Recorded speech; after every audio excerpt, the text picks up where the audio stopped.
ప్రజలను భయభ్రాంతులకు గురిచేసి నాయకులకు జంతు బలులు చేయడం సరైన సాంప్రదాయం కాదని అబ్కాబ్ చైర్మన్ గన్ని వీరాంజనేయులు తెలియజేశారు. జంగారెడ్డిగూడెంలో తెలుగుదేశం పార్టీ జిల్లా అధికార ప్రతినిధి పెనుమర్తి రామ్ కుమార్ ఇంటి వద్ద క్రిస్మస్ వేడుకలు నిర్వహించారు. ఈ కార్యక్రమానికి చింతలపూడి ఎమ్మెల్యే రోషన్ కుమార్ తో పాటు గన్ని వీరాంజనేయులు పాల్గొని కేక్ కట్ చేశారు.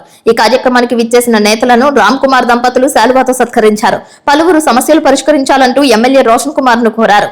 ఈ కార్యక్రమంలో టీడీపీ పట్టణ అధ్యక్ష కార్యదర్శులు కొండ్రెడ్డి కిషోర్, కోనేటి చంటి, నాయకులు మండవ లక్ష్మణరావు, పరమి సత్యనారాయణ, గుమ్మడి ప్రసాద్, నంబూరి రామచంద్రరాజు, రావురి కృష్ణ, కోటగిరి ప్రమీల, చిట్టిపైన రామలింగేశ్వరరావు, దాకారపు కృష్ణ, కొంచాడు దుర్గాప్రసాద్, షేక్ ముస్తాఫా, చెరుకూరి శ్రీధర్, తూటికుంట రాము, నాయుడు శ్రీను, గడా సుబ్రహ్మణ్యం పాల్గొన్నారు.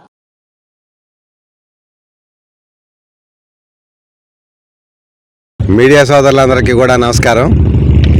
ఈరోజు జంగారెడ్డిగూడెం ఏదైతే సహకార సంఘం ఉందో, జంగారెడ్డిగూడెం కోఆపరేటివ్ బ్యాంక్ యొక్క 100 సంవత్సరాల కార్యక్రమం నిమిత్తం గౌరవ శాసనసభ్యులు రోషన్ కుమార్ గారిని కానీ, అలాగే మరి నన్ను కానీ ఆహ్వానించినటువంటి జంగారెడ్డిగూడెం కోఆపరేటివ్ బ్యాంక్ చైర్మన్ గారు, అలాగే వారి సిబ్బందికి, ఇక్కడ కూటమి కుటుంబ సభ్యులకి, ముఖ్యంగా మీడియా సోదరులందరికీ కూడా ఈ కార్యక్రమం తరపున అందరికీ కూడా కృతజ్ఞతలు తెలియజేస్తూ, ఒక ఎంతో చరిత్ర కలిగినటువంటి ఒక బ్యాంక్ యొక్క 100 సంవత్సరాల వేడుకలో పాల్గొనే అవకాశం మాకు వచ్చినందుకు మా సంతోషాన్ని వ్యక్తం చేస్తూ, రాగల రోజుల్లో డీసీసీబీ చైర్మన్గా కానీ, అబ్కాబ్ చైర్మన్గా కానీ ఈ బ్యాంక్ యొక్క అభివృద్ధికి మరి నేనైతే ఖచ్చితంగా అండగా ఉండటమే కాకుండా, కంపారిటివ్ కమర్షియల్ బ్యాంకుల కన్నా ఈ బ్యాంక్ కూడా ఆ కోవలకు చెందేటట్టు అభివృద్ధి చెందడంలో ఇక్కడ ఎమ్మెల్యే గారు రోషన్ కుమార్ గారు కానీ, ఎంపీ మహేష్ యాదవ్ గారు కానీ, నేను కానీ, ఇక్కడ ఉన్నటువంటి బ్యాంకు సిబ్బంది, కూటమి కుటుంబ సభ్యుల, ముఖ్యంగా రైతులు అందరం కూడా కలిసికట్టుగా పనిచేసి